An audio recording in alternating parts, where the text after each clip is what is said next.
Hey, it's your local migraine sufferer over here.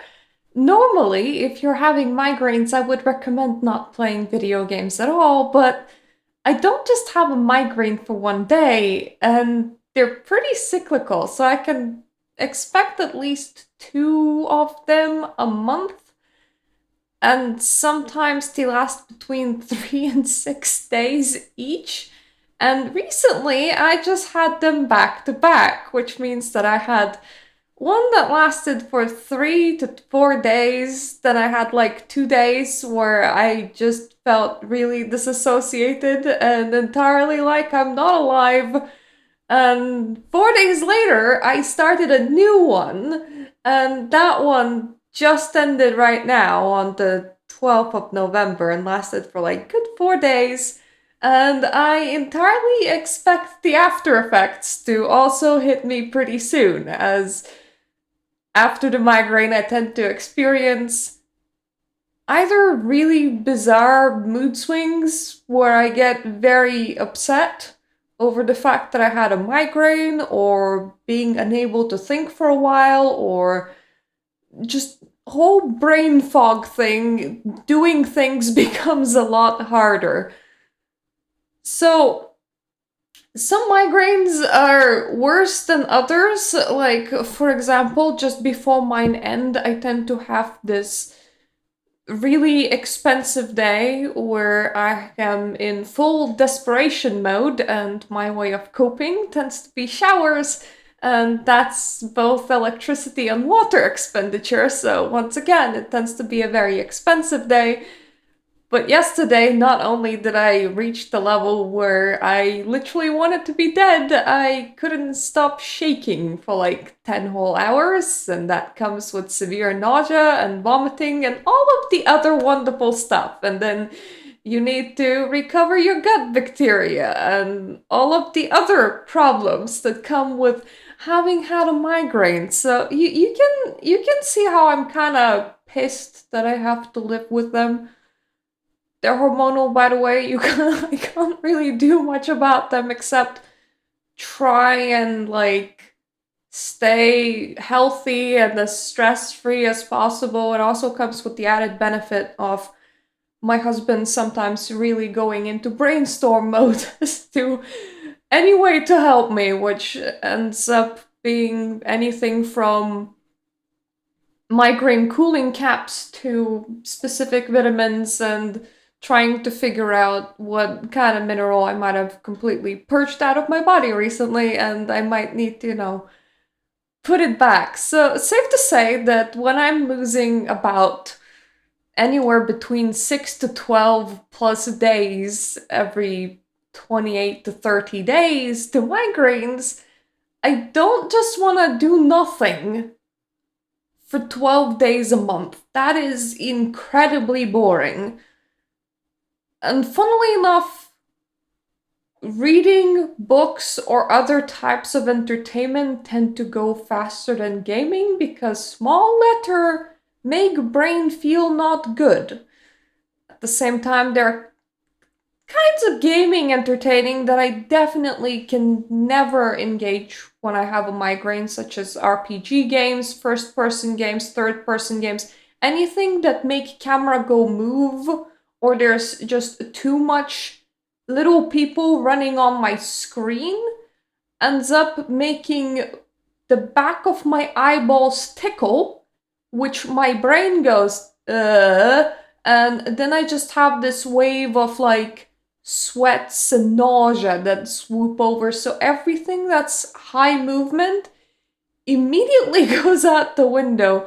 This honestly doesn't mean that gaming is impossible. If I'm not in complete desperation mode, which tends to be my last day of migraine, then I normally can do varying levels of gaming depending on how well I'm feeling. Like if I'm at the 3 out of 10 on the migraine scale, I might be able to do some more serious gaming than if I'm at 7 out of 10. And Of course, today was spent not gaming at all outside of for making this video because I am in that state where I was like, I hope it doesn't come back, so I wanted to take it easy and I instead drew a picture of a boat. But anyways, what can I play? Why are those games playable to me? Why are some games not playable to me? Let's go and investigate. And if you're also a fellow migraine sufferer like me, please tell me what works for you and what doesn't entertainment wise. Because it's nice to share. It's nice to share what people can still do and unfortunately what people can no longer do. So give me a second and we're just gonna like start the list from me being at like the biggest range of disabled to like me still being able to do certain things. And if you're wondering about this, nothing bad happened, but my cat scratched me and also scratched me here, so I was just protecting those spots with a bit of wrap in order to make sure that I don't like get an infection and start another bout of sickness again because I don't like those days. I don't necessarily like losing parts of my life. I enjoy having a life and being able to be alive. Go figure. Anyway, here we go. Welcome to the smaller me. What you're watching on the screen right now is Dual Match Solitaire L'amour, which is quite a complex title, but it is effectively a series of games where you're kind of just doing a fairly easy solitaire sort of matching stuff, where if a card on screen can either go up or down from the card that you're holding, you can like pick that card and draw it to your deck. And the whole point of doing this is to try and remove all the cards off your screen. And if you can see, there's extra cards, like there's 2K and Joker. It's the cards that you can buy. If I clicked on any of these, I would get that card into my deck, and therefore I would be able to click on a card that kind of, goes with one of them. So let's say there's a queen on the screen. I don't have a queen in my deck. Well, I don't have a king in my deck. I could just like take out a king from like those extra cards and then click on the queen and get that done that way. This is almost like a whole niche genre of really bizarre casual games, and I honestly think that it's like one guy making most of these.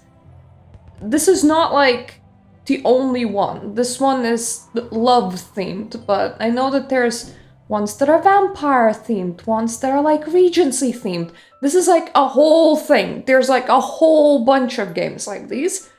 I have a couple of these, and if I am on my most disabled point in having a migraine, I tend to still be able to play things like these. Now, mind you, the sound on them is kinda annoying, but I can play them without sound because the music isn't too bad, but if you click anything, it's a very, very loud ding, and I definitely don't like sudden noises during my migraines, but it fits a lot of my requirements. Nothing is moving, nothing is sudden, pretty much.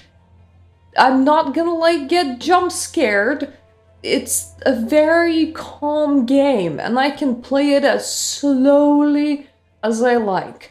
So if I am at my worst, I will be playing something like this. It's not the most engaging kind of thing, but it is still the kind of thing that I'm still capable of playing until I'm no longer capable of playing a thing like this. Like, this is like the last thing that's gonna go for me. A game that's a bit like this. And normally if I don't have a migraine, it's not actually engaging for me enough to be all that entertaining.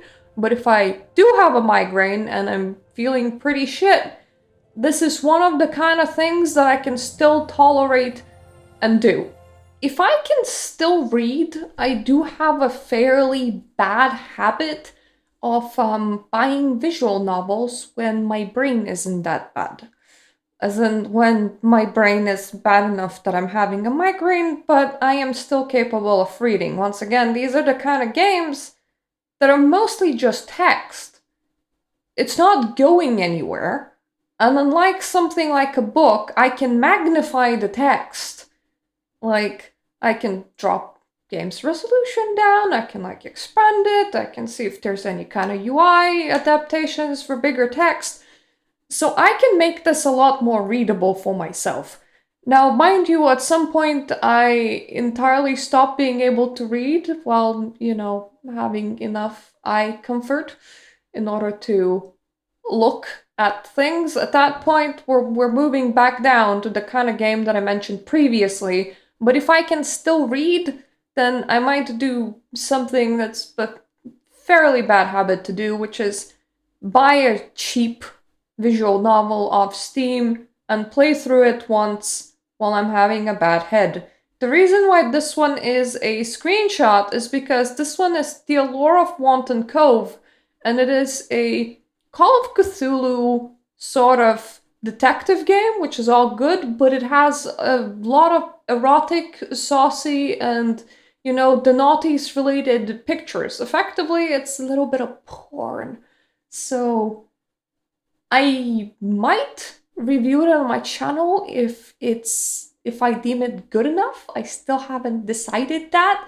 Like, it has to be impressive, and the whole eroticism element has to be there for more than just the purpose of having it there. So, like, if it is more erotic with mystery on the side, then I wouldn't review it. If it's more like mystery with eroticism on the side and is actually good, then I might actually turn this into a video at some point, because it was quite a unique concept, so I wanted to go ahead and grab it, so that's what I did. But then my migraine finished before I can actually play through it, because I kind of encountered my last migraine day, and that was the day when I definitely could not read anymore and just was like in a complete pit of desperation. And now I'm feeling better, so I'm not super inclined to play a visual novel.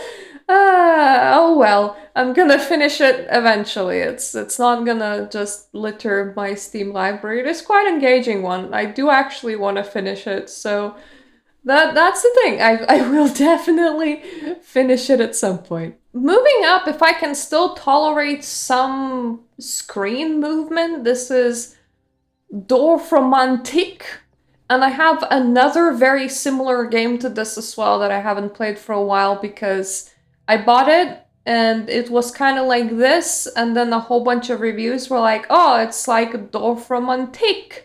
So then I checked out Dorfromantik and was kind of addicted to it ever since. So if I'm still a bit above visual novel level, I can still tolerate some movement on the screen, because sometimes I will require to readjust my screen with WSD keys, which means dragging, which means the picture moving. If I can still tolerate that, but all I need is a bit of peace and quiet, this is the game that I go to, because once again, it is kind of puzzler. You have to match the tiles that like require extra tiles. Like, you can now see that there's a 2+ on those train tracks, or there's like a 15+ on those housing things. If I place 15 houses connected to that tile saying 15+ houses, I get more tiles to place. So I currently have 37 tiles, but then as you place them and as you fulfill requirements, you get more tiles. So effectively, the whole goal of the game is to learn how to best group things together in order to get the most of those requirements fulfilled, in order to get more tiles, in order to keep the game going. Eventually, you run out of tiles and the session ends. It is a fairly simple puzzler. There's no timing restrictions on it. You can think about it for as long as possible. There's not gonna be like any jump scares. There's definitely not gonna be any kind of stress, but it is quite a bright picture. And as you can see, I was moving my screen around. There are times when I can no longer tolerate that screen movement. So this is when I can no longer play a more complex kind of thing. Like the moment the migraine starts, I can't play something like an MMO or an RPG. There's just way too much movement. Or like even a first person shooter, way too much movement. I can play something like this because it is chill. There's still some screen movement, but if my head can like still tolerate some visual movement, this is the kind of game that I will end up playing and will feel kind of, satisfied with playing, as much satisfied as you can feel when you're having a migraine. Now, lastly, if I'm not like super bad and just super disabled, if I'm maybe like my migraines at a 2 out of 10, a 3 out of 10, maybe even like a 4 out of 10, for as long as I can tolerate it, I will actually like playing a game like Crusader Kings 3, mostly because it has a pause function, so I don't actually need to be thinking all that fast. It is not a real-time strategy. It's, kind of, well, it has that timing thingy, so not everything happens at once. And more importantly, for the most part, it is very stationary. Like, if I just stay on the screen, I can stay on the screen for as long as I want. This is just my map. Of course, if there's any kind of fighting, there's gonna be like little soldier dudes wandering through the map if I like zoom in closer in, or if I get my, well, king traveling anywhere. Well, he's an emperor at the moment. Then there's gonna be like movement there, but for the most part, it's just little things to read. Like, a child of my dynasty has just been born. It's a very like stationary screen of just your map. The graphics are fairly simple. They're not like changing all the time, and it is obviously a lot more complex of a game than something like Dwarf Romantic or, a casual game like Dual Match Solitaire or something like a visual novel. So I do enjoy complexity in my games. It's just that when my migraine progresses, or if it starts off worse than normal, I can't do complexity. So I am unfortunately at some point get too bad to do something like this. But if I'm not too bad to do something like this time I lost, I think, over a day, maybe even like closer to 2 days, where I'm just like, I'm feeling like shit. I need the time to go. You have no idea how well I can just lose time on this game.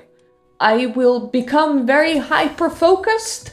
I won't want to switch it off. I won't want to like tab off to anything else because something's always happening. I'm either always like under attack or I have some sort of plan that I want to execute. So it really pulls me in. And when I'm feeling shit and there's no way around it, just you have to let the time pass, this is such a great way of getting the time to pass. But once again, this is only something that I can do when I'm fairly okay on the migraine scale. When I'm like, my migraine's like at a 2 out of 10, like at a 3 out of 10. I can no longer play Guild Wars and that's sad. I can no longer play Sims 2 and that's sad. But I can play something like this, and I can just spend time doing something like this, and then I don't notice the day going by, and then I get to sleep and hope that by the next day I'm better, and then normally I'm not. Normally I'm worse until it gets really, really, really bad. And after that point, I suddenly wake up and I'm like, maybe it will get worse again, and then it doesn't. So that's normally how it progresses for me. Like, if I can just stay on like a middle that just kind of tapers off and I go back to normal, that's a very, very, very lucky month. That doesn't happen very often. But this game is such a godsend for me when I can tolerate it, because I can just lose so many days and I can just be like, oh, whatever, what was I doing in it, and then pick it up and then like put 10 hours into it and then like put it down again, and it's fine. It's that sort of game, It works really great for me when I'm feeling very, very shit. As long as I'm still capable of playing it. Because once again, there is movement on screen, there is decisions to be made, there is quite a lot of thinking to do. So there is a point where I can no longer do this. And that's when I switch to something a lot more relaxing, a lot more casual, and then a lot more stationary, and then eventually something as stationary as playing match solitaire, whatever that means, because it's not really dual match, it's not really solitaire, but it's some sort of combination of both, and that's the last thing that goes. Like, the ability to play that sort of game is absolutely the last thing that goes.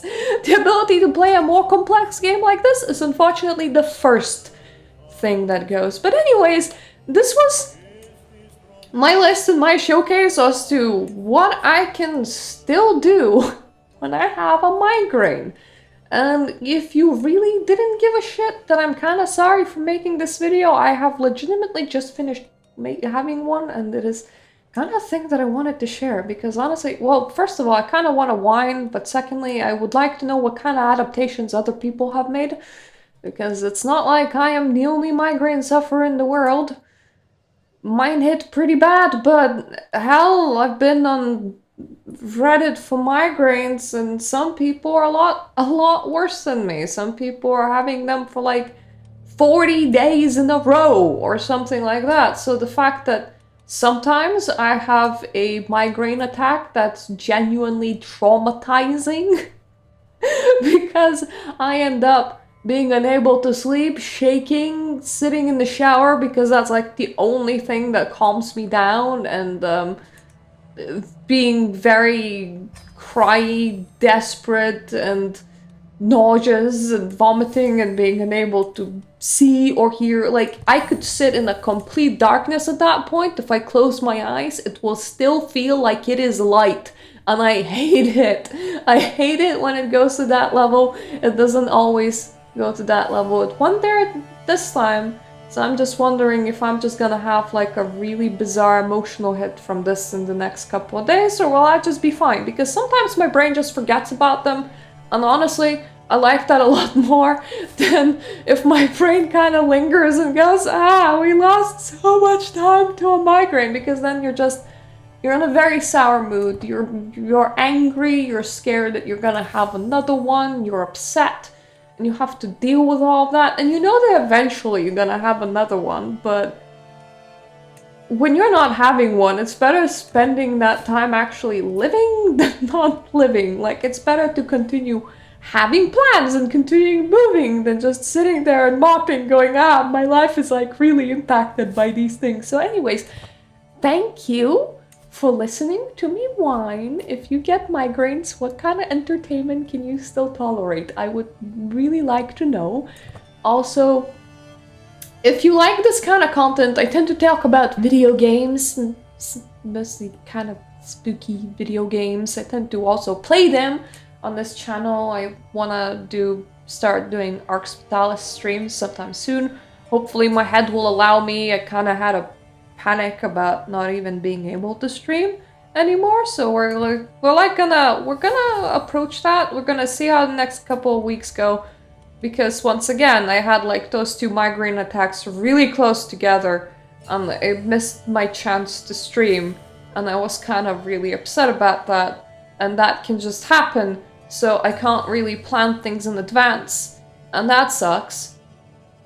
But anyway, where was I? If you like people talking about video games, go and like check out the rest of my channel, see if you like any other video besides this one. And if you do, please subscribe! Otherwise, I also talk about occult sometimes, and yes, this is a very whiplashy thing, but it's my channel, it's me, it's been here for 14 years. I am definitely not big enough in order to segment into a different channel, so it is what it is. It's just, it's a me. Not Mario, but it's a me on the channel. And also, thank you for my wonderful Patreon subscribers that allow me to make content like this and allow me to waffle. Honestly, I'm gonna be honest with you. if I could actually make a living off YouTube, that would be so perfect, because there isn't really a job place that would be okay with you not coming in for work for 12 days every month.